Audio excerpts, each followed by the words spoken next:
नमस्कार दोस्तों, आज हम बात करने वाले हैं बीपीएससी टीआरई 4 और एयर टेट में हिंदी साहित्य के बारे में। तो हिंदी साहित्य में हम लोग आज पढ़ेंगे। यहाँ से आपके एग्जाम में हमेशा 1 से 2 प्रश्न देखने को मिलता है और ये जितने भी एग्जाम है ना, टीजीटी पीजीटी, सब में इस टॉपिक से, जो टॉपिक अभी बता रहे हैं, इस पे हर जगह एग्जाम में पूछा जाता है यहाँ से प्रश्न, चाहे वो यूपी टीजीटी पीजीटी हो, केंद्रीय विद्यालय, नवोदय विद्यालय, डीएसएसबी, सब जगह। तो हाँ, तो हम लोग ट्रिक के माध्यम से सारा कुछ को याद करेंगे दोस्तों, मज़ा आ जाएगा। ये टॉपिक का नाम है हिंदी साहित्य का इतिहास। पर बहुत सारे लोगों ने किताब लिखा है, अपने अपने ग्रंथ लिखे हैं, तो उसको हम आज पढ़ने का, बताने का प्रयास करेंगे आपको। तो सबसे पहले हिंदी साहित्य का इतिहास लिखे थे हमारे गारसाद तासी ने। किसने लिखा है? गारसाद तासी ने लिखा है। किस भाषा में? फ्रेंच भाषा में। तो इनके किताब का नाम क्या है दोस्तों? इनकी किताब का नाम क्या है? इस्तवार दलाल लिटरेचर एंदुई हिंदुस्तानी। तो देखिए, इनके नाम से ही लग रहा है, आप थोड़ा सा ट्रिक हम समझा रहे हैं आपको समझने के लिए, कॉन्सेप्ट के साथ आपको बताएंगे ताकि लंबे समय तक आपको याद रहे। तो इस्तवार नाम सुनने से ही लग रहा है ना कि न इंग्लिश है और न ही हिंदी है। इस्तवार कोई इंग्लिश का भी शब्द नहीं और न ही हिंदी का है। तो ये किस भाषा का है? फ्रेंच भाषा का।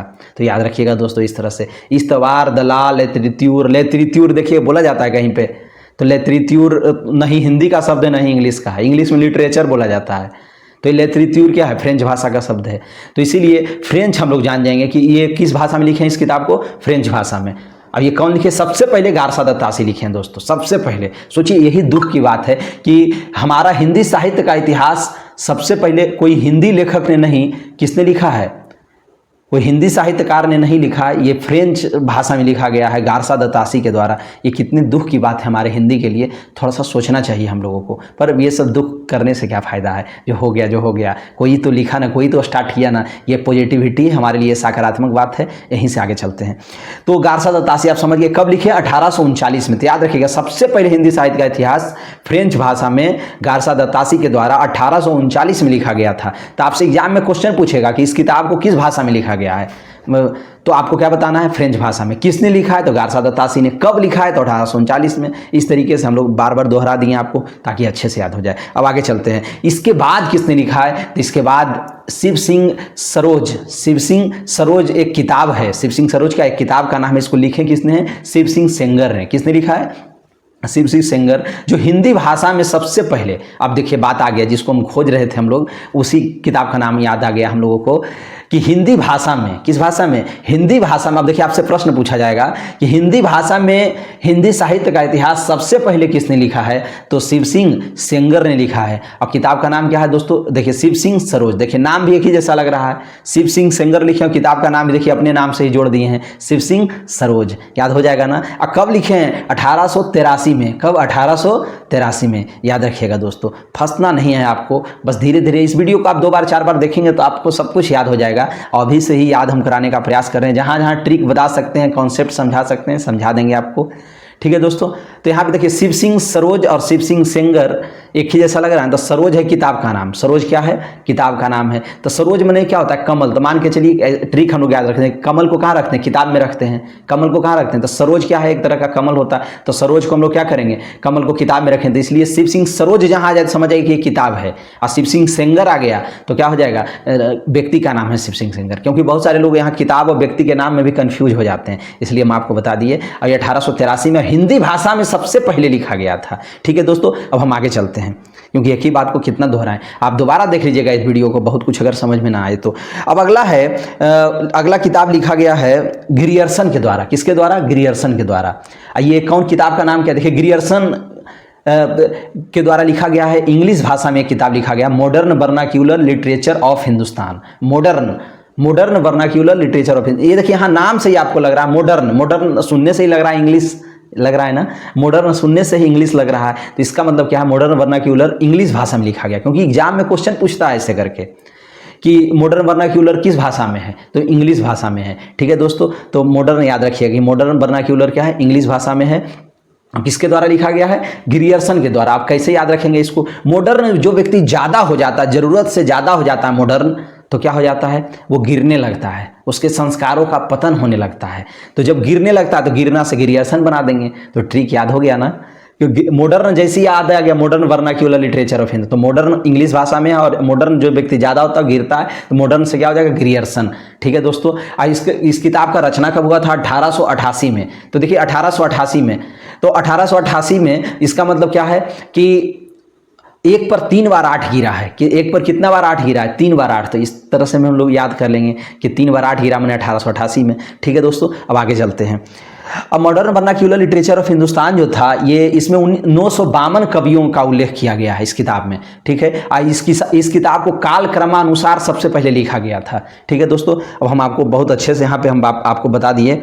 ठीक है, अब हम लोग मिस्र बंधु, अब हम लोग जानेंगे मिस्र बंधु के बारे में। तो मिस्र बंधु जो हैं वो मिस्र बंधु विनोद लिखे हैं। क्या लिखे हैं, मिस्र बंधु विनोद। ये विनोद किताब का नाम है। विनोद माने क्या होता है, हंसी मजाक। तो हम लोग कॉमेडी वाला बुक पढ़ते हैं ना, तो याद रखिए कि मिस्र बंधु विनोद किताब का नाम है। ये ना सोच लीजिए कोई आदमी का नाम है, आदमी का नाम है मिस्र बंधु, पर किताब का नाम क्या है, मिस्र बंधु विनोद। ठीक, तो विनोद माने क्या होता है, हंसी मजाक को ही विनोद कहा जाता है।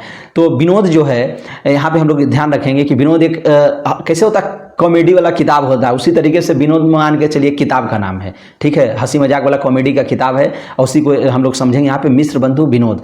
तो मिस्र बंधु विनोद जो है दोस्तों 1913 में लिखा गया था। कब लिखा गया था, 1913 में। किताब का नाम है, इसको लिखा था किसने, मिस्र बंधुओं ने लिखा था। तो यहाँ किताब का नाम और लेखक का नाम एक ही जैसा लग रहा है, तो कोई ज़्यादा परेशानी आपको होगा नहीं। ठीक है दोस्तों, अब हम लोग आगे चलते हैं।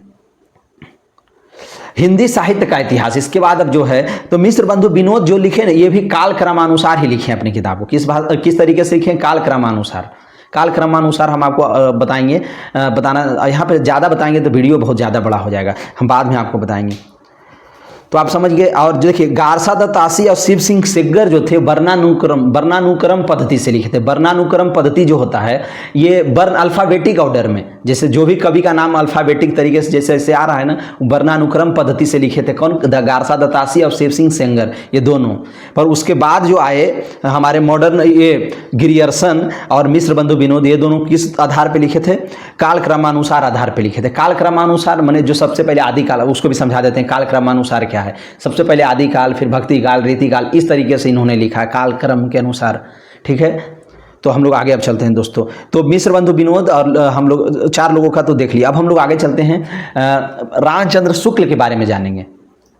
देखिए इन चीज़ों का अगर आप PDF चाहते हैं जो अभी हम पढ़ा रहे हैं, तो इसके लिए टेलीग्राम चैनल से हमारा आप जुड़ जाइएगा। टेलीग्राम चैनल पे हाँ सब कुछ आपको मिल जाएगा। ठीक है दोस्तों, वहाँ पे BPSC का प्रीवियस क्वेश्चन या स्टेट का, और जितने सारे बुक हैं, जैसे गोविंद पांडे का बुक है या यूथ कंपटीशन का बुक है, सारा बुक हिंदी का, यूनिवर्सल व्याकरण का किताब है, सब कुछ हमारे टेलीग्राम चैनल पे है। आपको बस खोजना पड़ेगा, समझ गए, सब कुछ मिल जाएगा वहाँ पे। ठीक है दोस्तों, जुड़िएगा, और अच्छा लग रहा तो हमारे वीडियो को अभी तुरंत लाइक कर दीजिए, बहुत मेहनत लगता है ये सब बनाने में। तो अब देखिए आगे हम लोग चलते हैं। हिंदी साहित्य का इतिहास रामचंद्र शुक्ल का किताब है, जो 1929 में लिखा गया था। कब लिखा गया था दोस्तों, 1929 में। किसके द्वारा, रामचंद्र शुक्ल के द्वारा। ये बहुत फेमस किताब है, इसको तो आप लोग याद करिएगा ही अच्छे से। ये 1929 में रामचंद्र शुक्ल का किताब है, और हिंदी साहित्य का इतिहास नाम से लिखा गया था। चलिए अब आगे हम लोग चलते हैं। डॉक्टर हजारी प्रसाद द्विवेदी, डॉक्टर हजारी प्रसाद द्विवेदी जी ने लिखा है हिंदी साहित्य की भूमिका। हिंदी साहित्य की भूमिका, तो ये जो भूमिका है, तो ये भूमिका किसी भी चीज़ का आगे में ही बनाया जाता है। शुरू में कोई भी चीज़ का भूमिका हम लोग क्या करते हैं, कोई भी किताब में भूमिका आगे में लिखा रहता है। तो जो भूमिका है, ये हजारी प्रसाद द्विवेदी, तो आप लोग जान ही रहे हैं कि बहुत पुराने चीज़ हैं। ठीक है, तो ये भूमिका पहले लिखते हैं हजारी प्रसाद द्विवेदी। ठीक है, तो ऐसे करके यहाँ पे हम लोग याद करते हैं। हजारी प्रसाद हैं, तो हजारी प्रसाद जो है भूमिका लिखे हैं 1000 शब्दों में। तो भूमिका जैसे आया हिंदी साहित्य का भूमिका, तो समझिएगा कि ट्रिक हम बता रहे हैं आपको कि भूमिका आ गया तो भूमिका 1000 शब्दों में लिखा गया है। तो किसके द्वारा भूमिका, हिंदी साहित्य की भूमिका कौन लिखे हैं, भूमिका से याद कर लीजिएगा, भूमिका 1000 शब्दों में, 1000 से हो गया, हजारी प्रसाद द्विवेदी। ठीक है दोस्तों, देखिए ये सब ट्रिक अपने तरीके से भी आप बना सकते हैं। हम अपने याद करने के लिए सब बनाते थे जब मैं पढ़ता था, समझ गए, जब मैं नेट JRF की तैयारी करता था। तो अब देखिए आगे हम लोग चलते हैं। हिंदी साहित्य का आदिकाल, फिर यही हजारी प्रसाद द्विवेदी 3 किताब लिखे थे। पहला हिंदी साहित्य का भूमिका 1940 में, उसके बाद अगला 2 किताब है हिंदी साहित्य का आदिकाल 1952 में। ठीक है, और फिर एक तीसरा किताब इनका हिंदी साहित्य का उद्भव और विकास, ये भी 1952 में। तो पहला भूमिका जो लिखे थे 1940 में भूमिका लिखे थे, हिंदी साहित्य का भूमिका, जो हजारी प्रसाद द्विवेदी। ट्रिक बताए ना, भूमिका 1000 शब्दों में, इसलिए हजारी प्रसाद द्विवेदी। फिर ये हिंदी साहित्य का आदिकाल, ये आदिकाल को आदिकाल भी इन्होंने ही कहा था, उसके लिए भी मैं आपको एक ट्रिक बताया था कि आदिकाल 1000 साल से स्टार्ट हुआ था, तो इनका नाम भी हजारी है, तो इसलिए 1000 से आदिकाल हो गया, तो इसलिए आदिकाल को ये आदिकाल कहते हैं, हजारी प्रसाद द्विवेदी। तो देखिए उसी नाम से किताब भी लिख दी है, हिंदी साहित्य का आदिकाल। ये कब लिखा गया दोस्तों? 1952 में। ठीक है, याद रखिएगा ना। ठीक, अब आगे चलते हैं। तीसरा किताब इनका क्या है? हिंदी साहित्य का उद्भव और विकास, 1952 ईस्वी में। ये भी 1952 में। दो किताब इनका 1952 में, पहला किताब भूमिका वाला 40 में, याद रख लीजिएगा। हिंदी साहित्य का उद्भव और विकास, कैसे उद्भव हुआ और फिर कैसे विकास हुआ, ये हजारी प्रसाद द्विवेदी बता रहे हैं। ठीक है, अब हम लोग यहाँ तक तो आपको हम समझा दिए दोस्तों। अब हम लोग आगे चलते हैं। देखिए वीडियो थोड़ा सा बड़ा होगा, हम एक ही बात को 3-3, 4-4 बार बोल रहे हैं क्योंकि आपको याद हो जाए, हम इसलिए बोल रहे हैं। ऐसे हम चाहते थे एक बार बोल करके भी निकल सकते थे, फिर भी अगर आपको याद ना हो, इरिटेशन जैसा लग रहा तो दोस्तों आप वीडियो हमारा छोड़ करके चले जाइए। क्यों हमसे आप पढ़ करके इरिटेशन महसूस करिएगा, चिड़चिड़ापन जैसा लगेगा। हम आपको समझाने के लिए बस 2 बार 3 बार बोलते हैं। हमें मालूम हो सकता है आपका साहित्य काफ़ी कमज़ोर रहा हो, इसलिए हमको इतना समझाना पड़ रहा है। अब देखिए, अब आगे चलते हैं। हिंदी साहित्य का आलोचनात्मक इतिहास। हमारा कहीं भी उद्देश्य नहीं है वीडियो को बड़ा करना, क्योंकि वीडियो बड़ा करने से कोई देखता नहीं है, पर हमको 2-2, 3-3 बार अच्छे से बोलना पड़ता है ताकि आप अच्छे से समझ जाइए। हिंदी साहित्य का आलोचनात्मक इतिहास अब 1938 में लिखा गया, किसके द्वारा? राम कुमार वर्मा के द्वारा। इसके पे हमारा ट्रिक है दोस्तों कि राम कुमार वर्मा जो हैं, इसको राम कुमार वर्मा लिखे आलोचनात्मक इतिहास। ठीक है, देखिए सब तो हिंदी साहित्य का इतिहास है, पर कुछ कुछ जैसे इसमें आलोचनात्मक लिखा हुआ है, तो आलोचनात्मक आ गया बीच में, तो बस आलोचना से हम लोग याद कर लेंगे कि हिंदी साहित्य का आलोचनात्मक। आलोचना, देखिए राम जी पर बहुत सारे लोग आलोचना करते हैं कि वो अपनी पत्नी को क्यों छोड़ दिए, उनकी पत्नी उनके गलती के कारण क्या हो गई थी, अग्नि परीक्षा दी थी। ये होता है ना, आलोचना बहुत सारे लोग करते हैं कि मर्यादा पुरुषोत्तम कैसे हुए। राम जी पर क्या होता है? बहुत सारा आलोचना होता है। ठीक है, कोई कहता है कि रावण बहुत महान थे, तो कोई कहता है राम महान थे, तो इस तरह से आलोचना होता है। तो इसलिए हम लोग देखिए यहाँ पे राम और लक्ष्मण से हमारा कोई लेना देना नहीं है, यहाँ पे बस हम आपको ट्रिक समझाने के लिए बता रहे हैं। आलोचनात्मक माने राम कुमार वर्मा, क्योंकि आलोचना हो रहा है, तो आलोचना किनका हो रहा है? राम जी का अक्सर होता है। तो आलोचनात्मक इतिहास अगर पूछे तो किसका हो गया? हिंदी साहित्य का आलोचनात्मक इतिहास राम कुमार वर्मा, 1938 में किताब लिखा गया था। अब आगे चलते हैं दोस्तों। अब है हिंदी साहित्य, जो 1955 में लिखा गया डॉक्टर धीरेन्द्र वर्मा के द्वारा। 1955 में हिंदी साहित्य, किताब का ही नाम है सिर्फ हिंदी साहित्य है, 1955 में डॉक्टर धीरेन्द्र वर्मा के द्वारा। किसके द्वारा? डॉक्टर धीरेन्द्र वर्मा के द्वारा। अब आगे चलते हैं। ये उतना इंपॉर्टेंट नहीं है, जो ज़्यादा इंपॉर्टेंट होगा उस पर हम ज़्यादा बोलेंगे, ज़्यादा हम बताएंगे, और जो ज़्यादा इंपॉर्टेंट नहीं होगा उस पर हम ज़्यादा ट्रिक वगैरह भी नहीं बनाए हैं। अब आगे चलते हैं। हिंदी काव्य शास्त्र का इतिहास। तो यहाँ पे क्रम में है, तो हम आपको एक बार बोल करके समझा देते हैं ताकि एक बार सुने रहेंगे तो आपको दिक्कत नहीं होगा। तो हिंदी काव्य शास्त्र का इतिहास, ये इंपॉर्टेंट है दोस्तों, क्योंकि हिंदी काव्य शास्त्र का इतिहास नाम से किताब ही लिखा गया है डॉक्टर भगीरथ मिश्र के द्वारा। किनके द्वारा? भगीरथ मिश्र के द्वारा। काव्य शास्त्र, देखिए हिंदी में काव्य शास्त्र आपको पढ़ना होता है, जिसमें भरत मुनि होते हैं ना, लोलट, बामन, मम्मट, ये सब जो है ना, ये सब काव्य शास्त्र के हैं। हमारे 2 काव्य शास्त्र हैं, एक हिंदी का काव्य शास्त्र, एक पाश्चात्य काव्य शास्त्र होता है, जिसमें प्लेटो, अरस्तु ये सब आते हैं पाश्चात्य वाले में। तो समझ गए दोस्तों। तो हिंदी काव्य शास्त्र का इतिहास जो है डॉक्टर भगीरथ मिश्र के द्वारा। ठीक है, अब हम लोग आगे चलते हैं।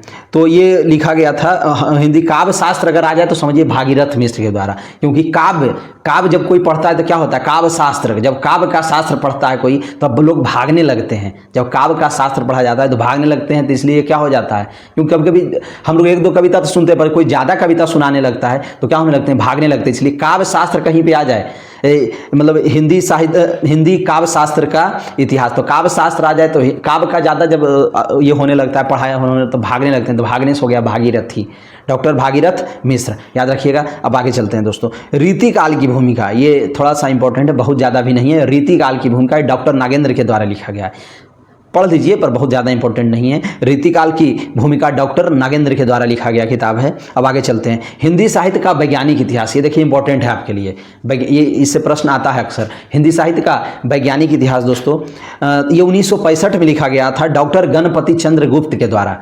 किसके द्वारा? वैज्ञानिक इतिहास। देखिए इसमें क्या ध्यान रखना है, कैसे आलोचना वाले में ध्यान रखे थे राम जी, तो यहाँ वैज्ञानिक वाले में क्या याद रखेंगे कि विज्ञान है, तो विज्ञान वैज्ञानिक इतिहास, यहाँ पे हिंदी साहित्य का वैज्ञानिक, यहाँ वैज्ञानिक को हम लोग याद रखेंगे। वैज्ञानिक इतिहास किसने लिखा? तो गणपति चंद्रगुप्त ने। अब गणपति माने गणेश जी। अब गणेश जी का देखिए सूढ़ क्या देखते हैं, चेहरा सूढ़ जैसा होता है ना, हाथी के सूढ़ जैसा। तो इस पर हम लोग क्या करने लगते हैं, विज्ञान बताने लगते हैं, इस पर बहुत ज़्यादा हम लोग खोजबीन करते हैं कि प्रश्न करने लगते हैं उनका सूढ़ ऐसा क्यों था। जब क्यों से हम लोग ज़्यादा जब किसी चीज़ के बारे में रिसर्च करते हैं तो क्या हो जाता है, विज्ञान वहाँ आने लगता है। तो उसी तरीके से वैज्ञानिक इतिहास कौन लिखा है? गणपति माने गणेश जी। इस तरह से हम लोग याद करेंगे, क्योंकि गणेश जी का सूढ़ के बारे में हम लोग क्या करते हैं, वैज्ञानिक चिंतन करते हैं, वैज्ञानिक ढंग से हम लोग सोचते हैं कि ऐसा क्यों हुआ था, ऐसा क्यों हुआ था, इस तरह से हम लोग सोचते हैं। तो इसलिए वैज्ञानिक इतिहास आ जाए तो गणपति माने गणेश जी याद रखिएगा। ठीक है दोस्तों, हम बस ट्रिक के लिए सब चीज़ों को हम बता रहे हैं, हमारा धर्म से कोई लेना देना यहाँ पे नहीं है। ठीक है, अब हम लोग आगे चलते हैं। हिंदी साहित्य का अतीत, अब ये देखिए महत्वपूर्ण है। हिंदी साहित्य का अतीत 59 और 60 दो भाग में लिखा गया था विश्वनाथ प्रसाद मिश्र के द्वारा। किसके द्वारा? हिंदी साहित्य का अतीत। यहाँ देखिए अतीत ध्यान में आपको रखना है, हिंदी साहित्य का अतीत में अतीत ध्यान में रखना है। अतीत माने क्या होता है? बीता हुआ चीज, इतिहास को ही तो अतीत बोलते हैं। तो इतिहास में विश्वनाथ प्रसाद मिश्र के द्वारा ही लिखा गया था हिंदी साहित्य का अतीत। दो भाग में, एक 59 में आया, एक 60 में आया। तो हम लोग अब समझते हैं दोस्तों। तो विश्वनाथ प्रसाद मिश्र, तो विश्वनाथ जी जो हैं भगवान हैं, विश्वनाथ जी, शंकर जी। जैसे विश्वनाथ जी का मंदिर देखिए बनारस में है, तो विश्वनाथ जी का मंदिर माने शंकर जी का मंदिर। तो विश्वनाथ जी का मंदिर आज से थोड़े बहुत साल पुराने टाइम से, इतिहास से है।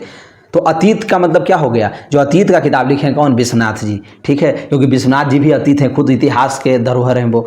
तो ठीक है, हम लोग इस तरह से याद रखेंगे कि अतीत से क्या बन गया? विश्वनाथ, क्योंकि विश्वनाथ जी भी अतीत से संबंध है, क्योंकि विश्वनाथ जी का मूर्ति काफ़ी पुराना है मंदिर। अब चलिए आगे चलते हैं दोस्तों। हम लोग बस ट्रिक याद करने के लिए सब चीज़ों को हम लोग रखते हैं। उत्तर भारत की संत परंपरा, ये परशुराम चतुर्वेदी के द्वारा लिखा गया। उत्तर भारत की संत परंपरा, अब देखिए संत परंपरा तो परशुराम चतुर्वेदी। तो परशुराम जी भी क्या थे? एक तरह के संत थे, साधु सन्यासी थे, जिनका परशुराम लक्ष्मण संवाद आप लोग पढ़े होंगे या जानते होंगे, रामायण में आया था परशुराम लक्ष्मण संवाद। परशुराम क्या थे? एक प्रकार के संत थे। तो उत्तर भारत की संत परंपरा अगर बोल रहा है तो क्या हो जाएगा? संत से परशुराम हो जाएंगे, परशुराम चतुर्वेदी। ये बस याद रख लीजिए, बहुत ज़्यादा इंपॉर्टेंट नहीं पर थोड़ा सा याद रखिएगा आप। अब आगे चलते हैं दोस्तों। राजस्थानी भाषा और साहित्य, देखिए इंपॉर्टेंट है, राजस्थानी भाषा और साहित्य, ये इंपॉर्टेंट है आपके लिए। तो ये डॉक्टर मोतीलाल मिनारिया, कौन है? मोतीलाल मिनारिया। तो ये राजस्थानी भाषा और साहित्य, ये कैसे हम लोग याद रखेंगे दोस्तों इसमें? तो इसको हम लोग याद रखने के लिए मोतीलाल मिनारिया, इसका कौन है? मोतीलाल मिनारिया। तो राजस्थान में समझिए कि हम लोग क्या करने, मोती मिलता है वहाँ, क्या मिलता है? मोतीलाल। राजस्थान में क्या मिल रहा है? मोतीलाल मिनारिया, मतलब मोती, ये इंपॉर्टेंट है ये रचना। तो हम लोग याद रख लेंगे यहाँ से मोतीलाल मिनारिया नाम से। ठीक है, कि राजस्थान में मोती मिलता है। मोती कहाँ पे मिल रहा है? ऐसे तो मोती उती समुद्र में मिलता है, पर हम लोग कुछ याद रखेंगे कि मान लीजिए हम रेगिस्तान घूमने गए, वहाँ पे किसी का मोती गिरा हुआ था, तो राजस्थान का क्या करेंगे? राजस्थानी भाषा और साहित्य मोतीलाल मिनारिया, बस शॉर्ट में किसी तरीके से याद कर लीजिए ना, जो भी आप बना सकते हैं। मैंने राजस्थान गए थे, रेगिस्तान में, राजस्थान में क्या है? बहुत ज़्यादा रेगिस्तान में किसी का मोती गिरा हुआ था तो मोतीलाल मिनारिया हो गया उससे। चलिए, तो मोती लाल रंग का मोती था तो मोतीलाल हो गया। ठीक, अब आगे चलते हैं दोस्तों। भाषा काव्य संग्रह, ये बहुत इंपॉर्टेंट है। भाषा काव्य संग्रह 1873 में लिखा गया था। ये लिखा गया महेश दत्त शुक्ल के द्वारा। भाषा काव्य संग्रह किसके द्वारा लिखा गया है? महेश दत्त शुक्ल के द्वारा। भाषा काव्य संग्रह, ये इंपॉर्टेंट है आपके लिए। भाषा काव्य संग्रह महेश दत्त शुक्ल के द्वारा। ठीक है दोस्तों, अब देखिए अब हम लोग आगे चलते हैं। कविता कौमुदी ये लिखा गया है दो भाग में, 1917 में और 1926 में। इसमें टोटल कविता कौमुदी में 138 कवि के बारे में है। राम नरेश त्रिपाठी, इसको कविता कौमुदी इंपॉर्टेंट है आपके लिए। कविता कौमुदी कब लिखा गया है? 1917 में और 1926 में, दो भाग में है। 1917 में और 26 में 138 कवि के बारे में लिखा गया है।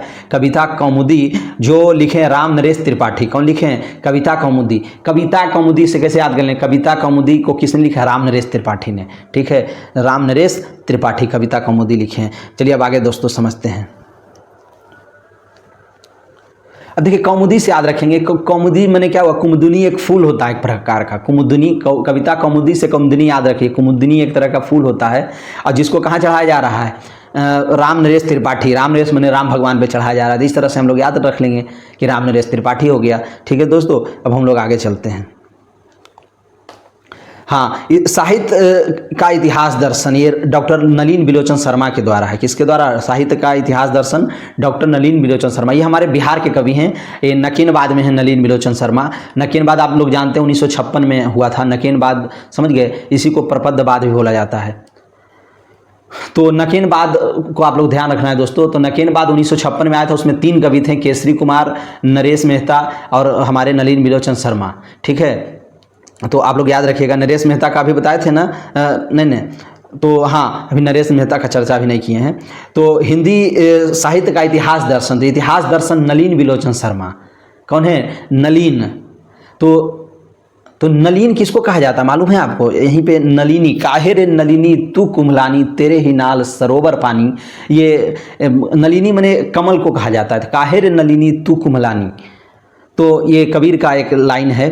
तो हम लोग आगे चलते हैं, तो हम लोग आगे समझते हैं दोस्तों। तो साहित्य का इतिहास दर्शन, तो इतिहास दर्शन जब आ जाए तो दर्शन किसका हो रहा है? नलिन का। नलिन माने कमल का फूल। ठीक है, तो नलिन दर्शन, दर्शन किसका हो रहा है? नलिन का। तो साहित्य का इतिहास दर्शन जैसे ही आ जाए तो क्या समझिएगा? नलिन बिलोचन शर्मा। कौन हो जाएंगे? नलिन बिलोचन शर्मा। अब आगे चलते हैं दोस्तों।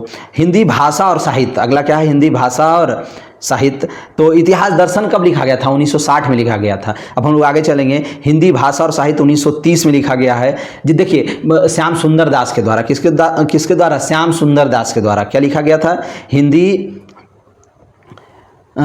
हिंदी भाषा और साहित्य। जैसे ही भाषा का बात आ जाए ना, हिंदी भाषा और साहित्य, तो यहाँ पे याद रखिएगा श्याम सुंदर जी आ जाएंगे, श्याम सुंदर दास। ठीक है, भाषा साहित्य का जब बात आ जाए तो श्याम सुंदर दास याद रख लीजिएगा। क्योंकि जब भाषा नहीं देखते हैं, किसी किसी का भाषा बहुत ज़्यादा सुंदर होता है, तो इसलिए याद रखेंगे श्याम सुंदर। भाषा जैसे आ जाए, हिंदी भाषा का इतिहास, भाषा और साहित्य, तो क्या हो जाएगा? श्याम सुंदर। ठीक है दोस्तों, क्योंकि भाषा का और साहित्य क्या हो जाएगा? श्याम सुंदर। क्योंकि ठीक, अब आगे चलते हैं। हिंदी साहित्य का विवेचनात्मक इतिहास, हिंदी साहित्य का विवेचनात्मक इतिहास। तो विवेचना किया जाता है, विवेचना माने वर्णन करना। तो देखिए यहाँ सूर्यकांत शास्त्री, वर्णन किसका किया जा रहा है? सूर्यकांत शास्त्री का किताब है ये। ठीक है, हिंदी साहित्य का विवेचनात्मक इतिहास। तो विवेचना करना माने एक्सप्लेन करना। देखिए, सूर्य जब निकलता है तो उसकी किरणें क्या होती है? फैलती है। तो विवेचना करना माने भी क्या होता है? वही फैलना। तो ठीक है दोस्तों, तो याद रखें विवेचनात्मक इतिहास जैसे आज समझिए सूर्यकांत बोला जा रहा है, सूर्यकांत, क्योंकि सूर्यकांत जो है क्या है? सूर्य का कांत, सूर्य क्या हो रहा है? फैल रहा है, तो विवेचना हो रहा है सूर्य का। तो इस तरीके से हम लोग, विवेचना माने फैलना, एक्सप्लेन करना। तो सूर्य भी जब निकलता है, सूर्य की किरणें क्या होती है? फैलती है, विवेचना होती है। तो इस तरीके से हम लोग याद कर लेंगे, बस ट्रिक हम बता रहे हैं आपको। देखिए, वीडियो काफ़ी बड़ा होते जा रहा है, हम आपको समझाने के लिए सब ट्रिक बता रहे हैं। इससे तो पढ़ देते, सब लोग तो यही करते हैं, पढ़ देते हैं, तो बस याद रटते रहिए आप परेशान होकर के। हम आपको एक तरीका बता देते हैं। समय तो लगता है इन चीज़ों में, हमें भी खुद अब बोरिंग जैसा लग रहा है, पर आपको अगर अच्छा लग रहा है वीडियो को लाइक कीजिएगा, हमारे लिए कुछ मोटिवेशनल बातें लिख दीजिएगा, ताकि हम इस तरह का वीडियो आपको लगातार बना करके देते रहें। हिंदी जितना आसान हमको याद करने में लगा था, उससे ज़्यादा कठिन हमें पढ़ाने में लग रहा है इसको। ये सब याद तो हमको ऐसे ही सब है और हम बहुत आसानी से याद कर लेते हैं, पर उतना अच्छे तरीके से हम आपको बता नहीं पा रहे हैं, क्योंकि हमको टाइम का ध्यान देखना होता है यूट्यूब पे, क्योंकि ज़्यादा हो जाता तो आप लोग देखते नहीं हमारा वीडियो। अब आगे चलते हैं। हिंदी साहित्य का बृहद इतिहास, ये नागरी प्रचारणी सभा काशी के द्वारा ये हुआ था। संपादन इसका किए थे, रीतिकाल का संपादन डॉक्टर नागेंद्र ने किया था। तो ये 16 खंडों में ये प्रकाशित हुआ था। हिंदी साहित्य का बृहद इतिहास कितने खंडों में? 16 खंडों में। इंपॉर्टेंट है दोस्तों आपके लिए, हिंदी साहित्य का बृहद इतिहास। और जो इसका रीतिकाल का संपादन डॉक्टर नागेंद्र ने किया था, इसे बहुत सारे लोगों ने इसका संपादन मिल करके किया था। तो डॉक्टर नागेंद्र क्या किए थे? रीतिकाल का संपादन। ठीक है दोस्तों, 1953 में किताब आया था हिंदी साहित्य का बृहद इतिहास। और चलिए अब आगे चलते हैं। ये नागरिक प्रचारणी सभा काशी के द्वारा 16 खंडों में, इसके 6 भाग। हाँ, आगे आप समझते हैं दोस्तों। अगला किताब आधुनिक हिंदी साहित्य का इतिहास। आधुनिक हिंदी साहित्य का इतिहास 1978 में आया था बच्चन सिंह के द्वारा। ये देखिए इंपॉर्टेंट आपके लिए है। आधुनिक हिंदी साहित्य का इतिहास 1978 ईस्वी में किसके द्वारा? बच्चन सिंह के द्वारा आया था। हिंदी साहित्य का दूसरा इतिहास 1996 में। हिंदी साहित्य का दूसरा इतिहास 1996 में। हिंदी साहित्य, आधुनिक हिंदी साहित्य का, देखिए बच्चन सिंह 2 किताब लिखे थे, दोनों इंपॉर्टेंट है, आपके एग्जाम में पूछा जा सकता है। तो पहला किताब बच्चन सिंह 1978 में लिखे थे। कब लिखे थे? 1978 में। किताब का नाम है आधुनिक हिंदी साहित्य का इतिहास। बस आगे में आधुनिक लगा दिए, तो बच्चन सिंह क्या किए हैं? आधुनिक लगा दिए किताब में। तो क्या हो गया? आधुनिक हिंदी साहित्य का इतिहास जो 1978 में लिखा गया है, और जो बच्चन सिंह के द्वारा। ठीक है, याद रखिएगा इनका 2 किताब। एक दूसरा किताब है हिंदी साहित्य का दूसरा इतिहास। तो दूसरा इतिहास 1996 में लिखा गया था। दोनों इंपॉर्टेंट है, पूछा जाता है। ठीक है, जब दूसरा इतिहास जब बोला जाए तो ये भी क्या हो जाएगा? बच्चन सिंह, क्योंकि बच्चन सिंह 2 किताब लिखे हैं, तो दूसरा किताब का नंबर क्या है? दूसरा इतिहास। तो याद रखिएगा दोस्तों। ठीक है, अब हम लोग आगे चलते हैं। पहला 78 में, दूसरा 96 में लिखे थे किताब। ठीक है, पहला आधुनिक हिंदी साहित्य का इतिहास है, दूसरा क्या? हिंदी साहित्य का दूसरा इतिहास। तो हिंदी साहित्य, अब अगला किताब है हिंदी साहित्य का संवेदना और विकास। ये भी इंपॉर्टेंट है, रामस्वरूप चतुर्वेदी के द्वारा लिखा गया है, क्योंकि ये किताब बहुत इंपॉर्टेंट है। नेट जेआरएफ में इन किताबों से बहुत ज़्यादा प्रश्न पूछा जाता है। तो हम आपको तो टीजीटी पीजीटी के बारे में बता रहे हैं 6 to 8 के लिए, तो वहाँ भी इस किताब का नाम दे करके पूछ सकता है। हिंदी साहित्य और संवेदना का विकास, क्योंकि इन किताबों को मैंने पढ़ा है, नेट जेआरएफ में लाइन बाय लाइन पढ़ा इन किताबों को मैंने, नेट जेआरएफ की जब तैयारी कर रहा था। तो हिंदी साहित्य और संवेदना का विकास 1986 ईस्वी में हुआ था। कब हुआ था हिंदी साहित्य और संवेदना का विकास? 1986 में। कौन किए थे? रामस्वरूप चतुर्वेदी के द्वारा। देखिए क्या है यहाँ पे, रामस्वरूप चतुर्वेदी। संवेदना का विकास क्या कर रहा है? हिंदी साहित्य का संवेदना का विकास, साहित्य और संवेदना का विकास, ठीक है। तो संवेदना किस में होता है? भगवान में होता है। ऐसे करके याद है। तो भगवान कौन है यहाँ पे? राम जी हैं। तो संवेदना का विकास कहीं आए तो समझिए राम जी, राम भगवान के पास क्या है? संवेदना है। और कब लिखा गया है? 1986 में। ये भी याद रखिएगा कि कब लिखा गया। तो संवेदना का विकास कहीं आ जाए, हिंदी साहित्य की किताब का नाम हिंदी साहित्य और संवेदना का विकास। संवेदना माने भगवान राम के पास संवेदना था, इसीलिए तो सभी का दुख दर्द को वो समझते थे। तो रामस्वरूप चतुर्वेदी हो जाएगा, ठीक है दोस्तों। एक थे परशुराम चतुर्वेदी, जो उत्तर संत काव्य परंपरा का यह थी किताब लिखे थे। हाँ, तब आगे समझते हैं दोस्तों। हिंदी वीर काव्य अगला है, हिंदी वीर काव्य टीकम सिंह तोमर। ये उतना इंपॉर्टेंट नहीं है, बस पढ़ देते हैं। फिर एक है पुरानी हिंदी। पुरानी हिंदी 1961 में किसके द्वारा लिखा गया? गुलेरी के द्वारा, रामचंद्र शर्मा गुलेरी के द्वारा लिखा गया है 1961 में पुरानी हिंदी, ठीक है दोस्तों। अगला हिंदी काव्य धारा। अगला क्या है? हिंदी काव्य धारा। ये इंपॉर्टेंट है आपके लिए। 1945 में लिखा गया हिंदी काव्य धारा। कौन लिखे? पंडित राहु सांकृत्यायन। किसने लिखा हिंदी काव्य धारा? राहु सांकृत्यायन, ठीक है। तो काव्य धारा को कैसे याद रखेंगे? क्योंकि ये 1945 में लिखा, ये इंपॉर्टेंट आपके लिए है। तो काव्य धारा, तो काव्य का धारा होता है। धारा में धारा प्रवाह कौन पढ़ते हैं? पंडित जी लोग पढ़ते हैं, देखते हैं श्लोक वगैरह काव्य को धारा की तरह एकदम लगातार धारा प्रवाह पढ़ते हैं वो सब। तो इनका नाम भी क्या? पंडित राहु सांकृत्यायन। याद रखेंगे कि काव्य धारा कहीं पे आ जाएगा, मतलब समझ गए। तो काव्य धारा किनके द्वारा लिखा गया है? हिंदी काव्य धारा। तो काव्य धारा मतलब धारा प्रवाह पढ़ते हैं, राहु सांकृत्यायन हो गए, क्योंकि पंडित राहु सांकृत्यायन इनका पूरा नाम है। ये पंडित थे, समझ गए। तो पंडित राहु सांकृत्यायन माने पंडित जी काव्य को एकदम धारा प्रवाह पढ़ रहे हैं। इस तरह से हम लोग याद कर लेंगे, ठीक है दोस्तों। अब आगे चलते हैं। हिंदी भाषा का उद्भव और विकास। देखिए हिंदी भाषा का, यहाँ एक जगह था हिंदी साहित्य का उद्भव और विकास, जो लिखे थे हजारी प्रसाद द्विवेदी। 1952 में वो रचना हुआ था, प्रकाशन। पर एक है हिंदी भाषा का उद्भव विकास। जब भाषा का उद्भव और विकास की बात आ जाए तो ये उदय जी ने लिखा, उदय नारायण तिवारी ने। याद रखिएगा, हिंदी भाषा का जब उद्भव विकास बोले, भाषा का उद्भव विकास, तो उदय नारायण, क्योंकि उद्भव और विकास, उद्भव से क्या हो गया? उदय नारायण तिवारी, ठीक है दोस्तों। भाषा का जब बोले तो उदय नारायण तिवारी, क्योंकि भाषा का कभी ना कभी तो उदय होता है ना। हम लोग कोई चीज़ बोलते हैं, चुप है, एकाएक बोलते हैं, तो क्या होता है? भाषा का एक तरह से उदय होता है उस समय। तो उदय से क्या बन गया? उद्भव और विकास। तो उद्भव से क्या बना देंगे हम लोग? उदय नारायण तिवारी। ये भाषा का उद्भव और विकास जब पूछे तो उदय नारायण तिवारी, और हिंदी साहित्य का उद्भव और विकास जब पूछे तो हजारी प्रसाद द्विवेदी, ठीक है दोस्तों। क्योंकि हजारी प्रसाद द्विवेदी ने साहित्य के बारे में ज़्यादा लिखा है, ठीक। अब आगे चलते हैं। और ये कब लिखे थे उदय नारायण तिवारी? 1955 में। अगला किताब है हिंदी साहित्य की प्रवृत्तियां। 1954 में लिखा गया था हिंदी साहित्य की प्रवृत्तियां। प्रवृत्ति जब हो जाए तो उसका कुछ ना कुछ नाम होता है।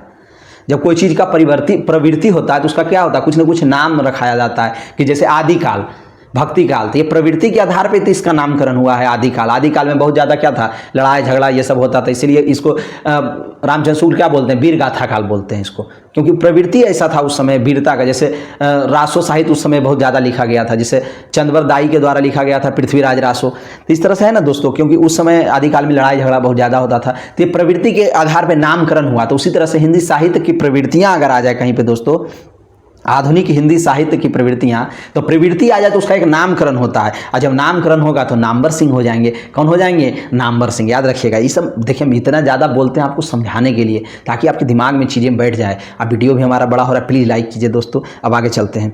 हिंदी साहित्य, हिंदी भाषा और साहित्य का विकास। तो देखिए हम आपको क्या बताए थे, तो हिंदी भाषा और साहित्य का विकास जब बोले तो ये हरिऔध जी हो जाएंगे। वो उतना इंपॉर्टेंट नहीं है, तो बस याद करने के लिए बोलते। ए sketch of Hindi literature, sketch of Hindi literature 1917 में लिखा गया था। ए स्केच ऑफ हिंदी लिटरेचर। तो जब ए स्केच आ जाएगा तो ये हो जाएगा एडविन ग्रीव्स। कौन हो जाएंगे इसमें? Edwin Greaves. क्या हो जाएंगे दोस्तों? Edwin Greaves.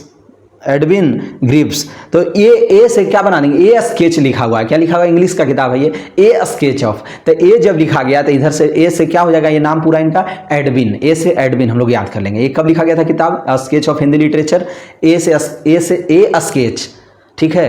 तो ए से हम लोग बना देंगे एडविन, ठीक है, तो एडविन हो जाएंगे, एडविन ग्रिप्स। तो ठीक है दोस्तों, ये कब लिखा गया था, 1917 में। अगला किताब है हिंदी साहित्य विमर्श। हिंदी साहित्य विमर्श से लिखा गया था पदुमलाल पुन्नालाल बख्शी के द्वारा, हिंदी साहित्य विमर्श। ये थोड़ा सा इंपॉर्टेंट है, हिंदी साहित्य विमर्श 1923 में लिखा गया था पदुमलाल बख्शी के द्वारा। चलिए अब आगे चलते हैं, ठीक है। हिंदी साहित्य विमर्श, हिंदी साहित्य का आधा इतिहास। अब अगला है हिंदी साहित्य का आधा इतिहास, 2003 में लिखा गया था सुमन राजे के द्वारा। याद रखिएगा, ये हम बताए भी थे आप लोगों को, आधार काल एक था, क्या, आधार काल। जो हिंदी साहित्य का आदिकाल को आधार काल बोला गया था, कौन बोले थे आधार काल, मोहन अवस्थी और ये सुमन राजे, दोनों मिलकर के आधार काल बोले थे। हम आप लोग को बताए भी थे उस समय कि आधार काल को ही क्या कहा जाता है, आधार काल को दो लोग बोले थे, मोहन अवस्थी और सुमन राजे। तो ये सुमन राजे का ही किताब है हिंदी साहित्य का आधा इतिहास, जो 2003 में लिखा गया था, ठीक है दोस्तों। अब हम लोग आगे चलते हैं, हिंदी साहित्य का ओझल नारी इतिहास, इसको लिखे नीरजा माधव, ओझल नारी इतिहास। तो ये क्या है, नीरजा माधव। नीरज में क्या होता है, कमल, नीरज में क्या होता है दोस्तों, कमल। ये कमल क्या होता है, हम लोग जब समझ रहे हैं, ये कमल क्या होता है, हमारे कीचड़ में ये खिलता है। तो ये क्या है, एक प्रकार से हम लोग समझेंगे यहाँ पे। तो हिंदी साहित्य का ओझल नारी इतिहास क्या हो गया, ओझल नारी इतिहास। माने चीज़ें तो दिखाई देती है पर बहुत अच्छे से दिखाई नहीं देती है, पर हम लोगों को कमल जो होता है